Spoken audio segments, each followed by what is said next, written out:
नमस्कार, आप सभी प्यारे विद्यार्थियों का स्वागत है सीयूईटी स्टडी कैपिटल के इस यूट्यूब चैनल पर।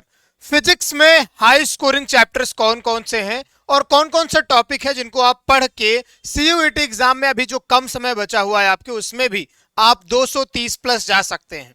लेकिन ये वीडियो उन सभी प्यारे बच्चों के लिए नहीं है जो सोच रहे हैं कि हम कुछ भी पढ़े नहीं है, जीरो से स्टार्ट करके सीख जाएंगे इन सफिशिएंट डेज में जो आपके पास में है। तो ऐसा मुश्किल है।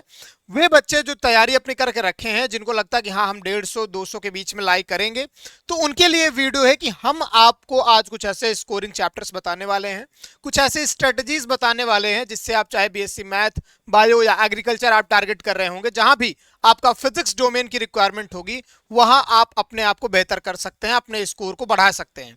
मैं आपको बता दूं, हमारे पास में कुछ ऐसे पेजेस है जहां मैं आपको डेप्थ में लेके चलूंगा, समझाऊंगा। उससे पहले आपको मैं बता दूं, सीयूईटी स्टडी कैपिटल की टेस्ट सीरीज लॉन्च हो गई है। जैसे एनटीए अपना एग्जाम कराता है हूँ बहु सेम उसी पैटर्न पर हमारा एप्लीकेशन काम करता है। आपको पूरा का पूरा टेस्ट आपको प्रैक्टिस करने को मिलेगा और एग्जाम से पहले 10-12 टेस्ट आप ऐसे प्रैक्टिस कर लीजिए जहां आप एग्जाम के दिन बैठे तो आपको लगे ना कि आपको ये पहला एग्जाम दे रहे हैं। तो अपनी प्रैक्टिस भी आप भरपूर कर लीजिए। कैसे करेंगे आप? सीयूईटी स्टडी कैपिटल का आपको एप्लीकेशन डाउनलोड करना पड़ेगा हमारे प्ले स्टोर से, और अगर आपको कोई भी समस्या आ रही हो तो हमारे दिए गए नंबर 9336257345 पर कांटेक्ट कर लीजिए। सब्सक्राइब करके बेल आइकन प्रेस कर लीजिए, जो हर एक अपडेट, सूचना, सही जानकारी आपको सबसे पहले दे रहा है सीयूईटी स्टडी कैपिटल। तो उसके साथ जुड़े रहना आपके लिए शायद ज्यादा बेहतर रहेगा। मैं आपको बता दूं, अगर आप काउंसलिंग भी कराना चाहते हैं 12th के बाद, तो हम फ्री ऑफ कॉस्ट आपको पूरी तरीके से गाइड करते हैं। हमारे टेलीग्राम और व्हाट्सएप चैनल पर आप जुड़ जाइए। हम आपको बेस्ट तरीके से बेस्ट यूनिवर्सिटीज, बेस्ट आपके सब क्या कहते हैं कोर्सेज के बारे में हम आपको इन्फॉर्म करते रहते हैं। फिलहाल चलते हैं इस वीडियो में, जो हमारा भी आज का मोटिव है क्लियर करना फिजिक्स को। तो पहले मैं आपको समझा दूं, यहाँ पे हमारे पास में कुछ हाई वेटेज चैप्टर्स हैं जो यहाँ पे एकदम स्पष्ट लिखे हुए हैं, और कहीं ना कहीं इसी में पूरा का पूरा आपका चैप्टर घूमता है लूप में। जैसे यहाँ पे सबसे पहले मैंने लिख रखा है, क्या है भाई? वो इलेक्ट्रोस्टैट्स है। देखो यार, इलेक्ट्रोस्टैट्स में आपका इलेक्ट्रिक चार्जेस एंड फील्ड आता है, फिर electric potential and potential difference, capacitor and capacitance, ये सब आपका कंटेन करता है।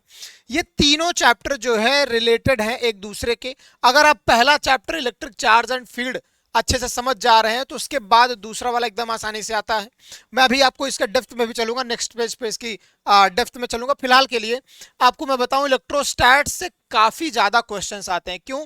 क्योंकि स्टैटिक चार्जेस पे क्वेश्चन बनाना आसान हो जाता है और कॉम्प्लिकेशंस लाना भी आसान हो जाता है, कि मतलब चीजें डिफिकल्ट कैसे की जाती है वो भी इस चैप्टर में आराम से आपको देखने को मिल सकता है। तो इसमें अगर आपकी तैयारी भरपूर है तो आप अच्छा खासा मार्क्स उठा सकते हैं। बच्चे 22 से 24% का वेटेज होता है, लगभग 25% का, एक चौथाई वेटेज ये रखता है अपने आप में ही। क्यों? क्योंकि देखो, जब चार्जेस होते हैं इसमें कूलॉम्स लॉ आपको पढ़ाया जाएगा। कूलॉम्स लॉ में आपको जब forces due to multiple charges की वजह से जब आप देखेंगे कि अलग अलग पोजीशनिंग चार्जेस की देखेंगे, तो वहां पे क्वेश्चंस की डिफिकल्टी लेवल बढ़ाई जा सकती है। तो अगर आप प्रो लेवल हैं इस चैप्टर में तो आपके बढ़िया अच्छे नंबर आ जाएंगे। लेकिन अगर आप प्रो लेवल के नहीं भी हैं भाई, तो आप बेसिक्स कम से कम क्लियर करिएगा। जैसे चार्जेस एंड फील्ड में आपको मैं बताऊं, यहीं पे चल लेता हूं तुरंत ही। जैसे आप कूलॉम्स लॉ कवर कर लीजिएगा, electric field due two point charge, dipole जो आता है, डाइपोल की वजह से जो एक्सिस और इक्वेटोरियल पे पॉइंट्स आपके फोर्सेस पूछे जाते हैं, फील्ड पूछे जाते हैं। फोर्स आपने निकालना सीख गया तो फील्ड अपने आप निकाल लोगे, पोटेंशियल अपने आप पता कर लोगे। तो एक चीज सीख लो बेहतर तरीके से तो अपने आप आपकी बाकी सारी चीजें आ जाएंगी। आगे बढ़ते हैं, हम आपको दिखाते हैं दूसरा चैप्टर करंट इलेक्ट्रिसिटी है। ये भी आपका अच्छा खासा स्कोरिंग चैप्टर है, लेकिन मॉडर्न फिजिक्स से ज्यादा कोई नहीं है।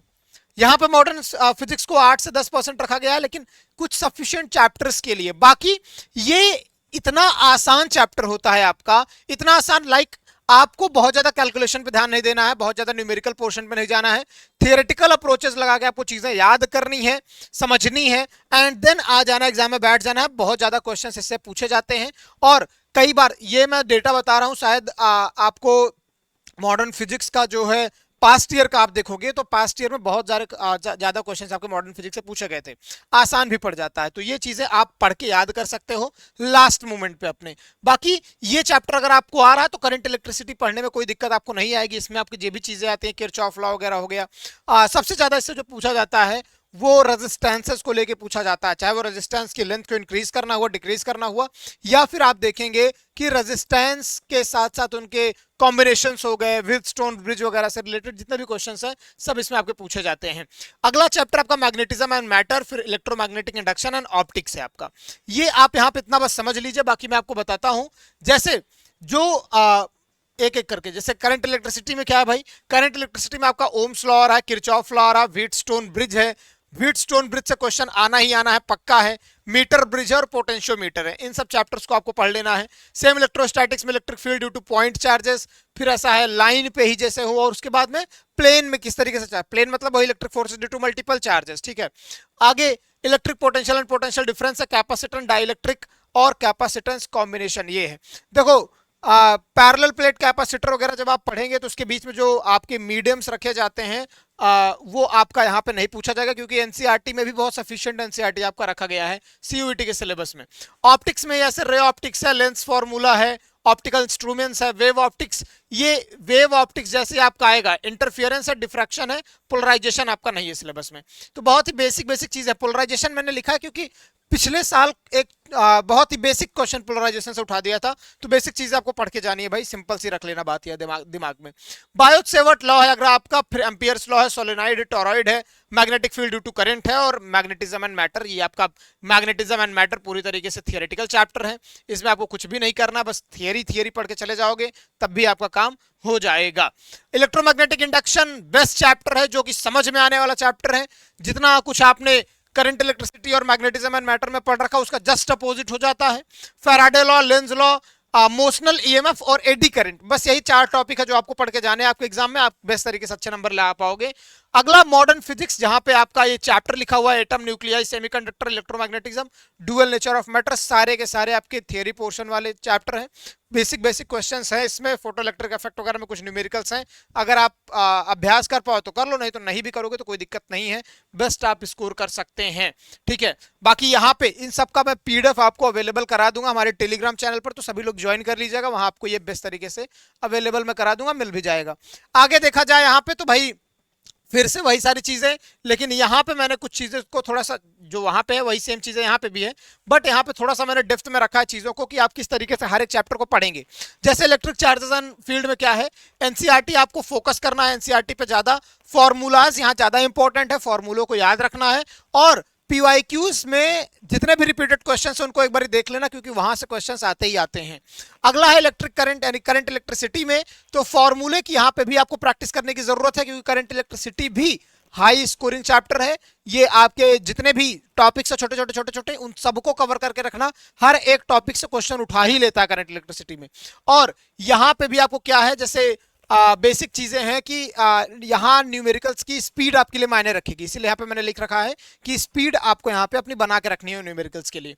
आगे जैसे magnetic effect of electric current है, तो यहाँ पे आपको magnetic effect of electric current में जो भी जैसे इलेक्ट्रोस्टैटिक्स में आपने पढ़ रखे होंगे, सेम टू सेम वैसी ही पूरी की पूरी प्रक्रिया एक बार दोहराई जाती है magnetic effect of electric current में, बस थोड़ी सी चीजें डिफरेंट होती है। अगर आपने पहला चैप्टर इलेक्ट्रोस्टैटिक, देखो मैं बताऊं पूरे फिजिक्स में जब आप 12th में आते हैं, पहला चैप्टर अगर आपने ढंग से पढ़ लिया, मेहनत करके पढ़ लिया है, इलेक्ट्रिक चार्जेस एंड फील्ड, उसके बाद आपको ना पोटेंशियल एंड पोटेंशियल डिफरेंस में दिक्कत होगी, ना ही आपको magnetic effect of electric current में दिक्कत होगी, बहुत स्मूथ चीजें बीती जाती हैं, तो आप पढ़ लेना।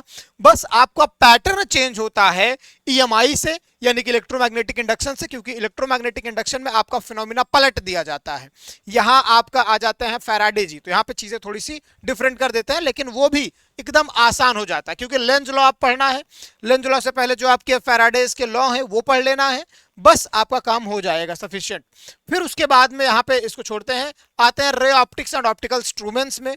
इस पे आपको थोड़ी सी पकड़ बनानी है, क्योंकि इसमें जो है आपको 9th 10th में भी डिफिकल्टी आई है, 10th में भी, अब 12th में भी थोड़ी सी आपको डिफिकल्टी आ सकती है। रे ऑप्टिक्स की बात कर रहा हूं मैं, बाकी वेव ऑप्टिक्स एकदम आसान है। वेव ऑप्टिक्स में 2-4 चीजें हैं जो आपको पढ़ लेना है, आपका काम हो जाएगा। इंटरफियरेंस पढ़ लेना, डिफ्रैक्शन पढ़ लेना। इंटरफियरेंस में भी जो एक फॉर्मूले हैं छोटे से, स्प्लिट वगैरह आपका देखना होता है कि भाई कितना आपका फ्रिंज है, डार्क फ्रिंज है, वाइट फ्रिंज कितने पे आ रही है, तो ये आपको फॉर्मूले 1-2 याद कर लेना है, काम आपका हो जाएगा बहुत ही आसानी से। बस इंपॉर्टेंट क्या है मेरे प्यारे बच्चे, कि आप एनसीईआरटी के जो थियोरेटिकल चैप्टर जैसे मॉडर्न फिजिक्स है एनसीईआरटी से, उसको आप पढ़ लेना अच्छे से, पहला चैप्टर उसको आप अच्छे से समझ लेना एनसीईआरटी से। बाकी की चीजें आपकी देखो मॉडर्न फिजिक्स में बहुत सारे चैप्टर्स कंटेन हो जाते हैं, लाइक आपका ये जो photo electric effect and all जिसमें है, जैसे आपका जैसे वेव ऑप्टिक्स खत्म होता है, वेव ऑप्टिक्स को भी लोग कंटेन करते हैं लेकिन हम नहीं मान रहे हैं, चलो वेव ऑप्टिक्स हटा दो। डुअल नेचर आ गया आपका, उसके बाद एटम्स आ गया, न्यूक्लियाई आ गया, फिर आपका सेमीकंडक्टर का आ गया। सेमीकंडक्टर की बहुत सारी चीजें आपकी गायब हैं, तो सेमीकंडक्टर का बहुत ही बेसिक चीज पढ़ना है आपको सीयूईटी के सिलेबस में, क्योंकि जब एनसीईआरटी आई, जब आपका एनटीए का नया सिलेबस आया तो सेमीकंडक्टर यानी कि मॉडर्न फिजिक्स के जो लास्ट के चैप्टर्स हैं उनमें से बहुत सारी बहुत ज्यादा कटौती की गई है, बस बेसिक्स ही आपके लिए रखा गया है, तो वो आपको पढ़ लेना है। कंसिस्टेंसी जरूरी है इन आपके आखिरी 10 दिनों में, और ज्यादा से ज्यादा जरूरी है कि आप मॉक टेस्ट दीजिए।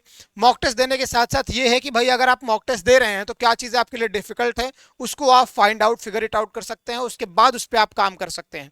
तो प्रयास यही करिए कि जितनी आपके एनसीईआरटीज हैं उनको ध्यान में दीजिए, मॉक टेस्ट आपको लगाना ही लगाना है, मॉक टेस्ट की प्रैक्टिस करिए आखिरी 10 दिनों 12 दिनों में जो भी आपके पास में समय है, जितना भी समय है उसमें मॉक टेस्ट दीजिए, उससे सीखिए, उस पर काम करिए, एंड देन अगला मॉक टेस्ट दीजिए। टाइम मैनेजमेंट बना के रखिए, वही सबसे ज्यादा जरूरी है इस एग्जाम में। फिलहाल अभी के लिए इस वीडियो में बस इतना ही। कमेंट बॉक्स में कमेंट करके बताइएगा कि आप किन चैप्टर्स के डेप्थ में जाना चाहते हैं और क्या क्या आप पूछना चाहते हैं। All the best, bye bye.